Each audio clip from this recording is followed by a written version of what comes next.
शिल्पा घर का काम कर रही थी और अचानक उसका हाथ फूलदान से टकराया। फूलदान गिर गया और टूट गया। शिल्पा ने ध्यान से टूटे फूलदान को हटाने की कोशिश की, लेकिन किसी तरह कांच ने उसके हाथ को काट दिया और गहरा घाव हो गया। उसका खून बह रहा था। शिल्पा प्राथमिक चिकित्सा बॉक्स के पास जाती है, अलमारी खोलती है, अपने सामने रखे प्राचीन वस्तु को हाथ से उठाती है, उसे एक तरफ रखती है, प्राथमिक चिकित्सा बॉक्स लेती है, अपने घाव को साफ करती है और उस पर मरहम लगाती है। अचानक उसकी नजर एक तरफ रखे प्राचीन वस्तु पर पड़ी। उसमें से काला धुआं निकलने लगा था। शिल्पा घबरा गई कि उसे कुछ समझ में नहीं आ रहा है। उसे आश्चर्य है कि उस प्राचीन वस्तु से काला धुआं क्यों निकल रहा है। धीरे धीरे धुएं की तीव्रता बढ़ती जाती है और पूरा कमरा धुएं से भर जाता है और शिल्पा भागने लगती है और अपने अपार्टमेंट से बाहर निकल जाती है। उसने पड़ोसी से मदद मांगी। सभी पड़ोसी इकट्ठे हुए और अपार्टमेंट में दाखिल हुए। जैसे ही वे कमरे में दाखिल हुए, कुछ भी नहीं था। नीचे की तरफ पड़ा एंटीक पीस अपनी जगह पर पहुंच गया है और कमरे में धुआं नहीं है। पड़ोसी शिल्पा को बताते हैं कि उसे किसी तरह का भ्रम होगा और पड़ोसी फ्लैट छोड़कर चले जाते हैं। शिल्पा को केवल अपनी आंखों से देखी बातों पर ही भरोसा है, इसलिए वह विचारों के भंवर में फंस जाती है और सोचती है अब क्या होगा। उसी समय घर की घंटी बजती है। वह दरवाजा खोलती है और तुरंत राज को गले लगा लेती है।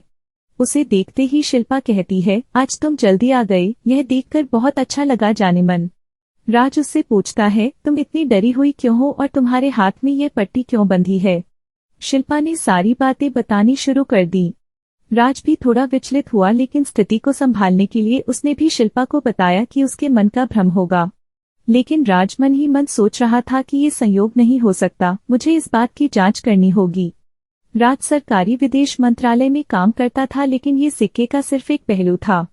राज एक सरकारी जासूस था, लेकिन उसने अपनी असली पहचान किसी को नहीं बताई, यहाँ तक कि शिल्पा को भी उसके गुप्त कामों के बारे में पता नहीं था। एक यात्रा के दौरान वे दोनों एक दूसरे से मिले और प्यार हो गया।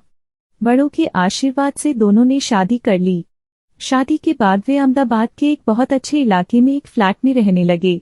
दोनों की शादीशुदा जिंदगी बहुत अच्छी चल रही थी और शिल्पा नौकरी की तलाश में थी, इसलिए वे कई कंपनियों में इंटरव्यू दे रही थी। अब वह उपयुक्त अवसरों की कमी के कारण एक गृहिणी का जीवन जी रही थी। उसे प्राचीन वस्तुओं का शौक था, इसलिए वही प्राचीन वस्तु राज ने उसे दे दी। शाम को हुई घटना से शिल्पा थोड़ी डरी हुई थी, लेकिन अपने प्यारे पति की मौजूदगी से उसे रात में चैन की नींद आती है। अगले दिन राज घर से ऑफिस के लिए निकलता है और चुपके से उस प्राचीन वस्तु को अपने साथ ले जाता है, इस तरह से कि शिल्पा को पता न चले। वह कार्यालय पहुंचा और जांच के लिए प्राचीन वस्तु को प्रयोगशाला को सौंप दिया। अमन, कृपया मेरी एक मदद करो, इसकी जांच करो, मुझे इस बकवास के बारे में हर विवरण चाहिए। अमन ने जवाब दिया, यह क्या है? यह एक प्राचीन वस्तु की तरह लग रही है।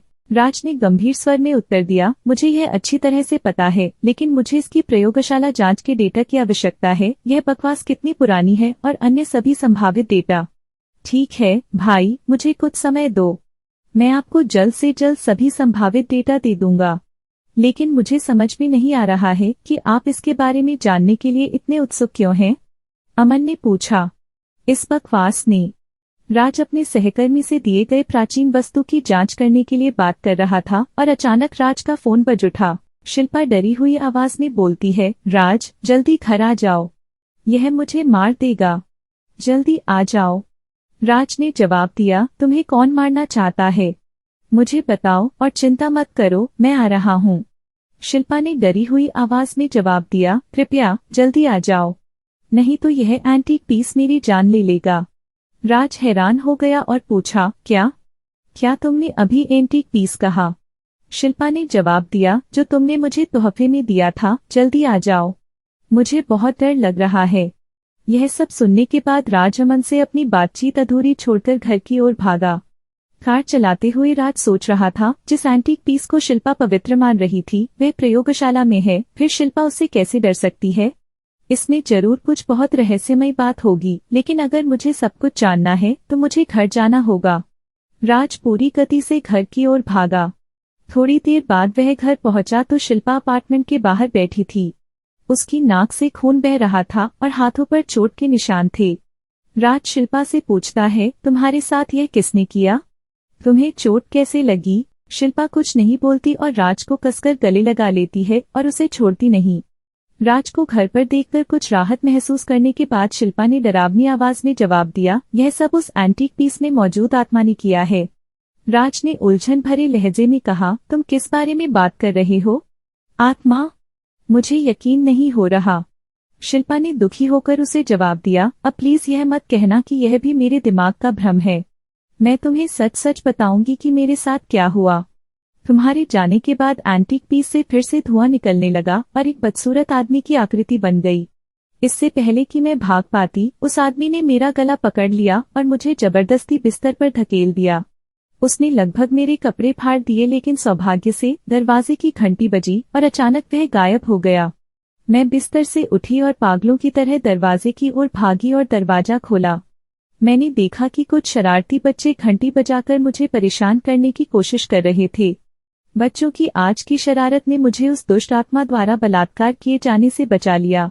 राज ने आश्चर्य से उत्तर दिया, तुम किस बारे में बात कर रहे हो? नहीं, मैं यह नहीं कह रहा हूँ कि यह तुम्हारा भ्रम था, क्योंकि मुझे तुम पर भरोसा है। अब मेरे साथ अंदर आओ और डरो मत, मैं तुम्हारे साथ हूँ प्रिय। शिल्पा अभी भी उस घटना से परेशान थी, इसलिए उसने उत्तर दिया, नहीं राज, मैं अंदर नहीं आऊंगी। कृपया तुम भी मत जाओ। हम इस घर में सब कुछ वैसे ही छोड़कर कहीं और रहने चले जाएंगे। राज ने उसे शांत करने की कोशिश की और कहा, एक काम करो, तुम यहीं खड़ी रहो, मैं अंदर से एक फर्स्ट एड बॉक्स लेकर आता हूँ।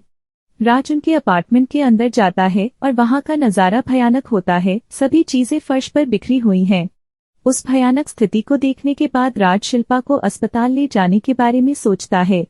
वह अपार्टमेंट से बाहर आता है और शिल्पा को प्राथमिक उपचार के लिए अस्पताल ले जाता है। राज डॉक्टर को कुछ निजी चर्चा के लिए वार्ड के बाहर ले जाता है, जबकि शिल्पा नर्सों से प्राथमिक उपचार ले रही होती है। राज ने कहा, डॉक्टर, मैं न केवल शिल्पा को केवल प्राथमिक उपचार देना चाहता हूँ, बल्कि यह भी चाहता हूँ कि आप उसका पूरा शरीर चेकअप करें। डॉक्टर ने आश्चर्यजनक रूप से उत्तर दिया, क्या? पूरे शरीर की जांच?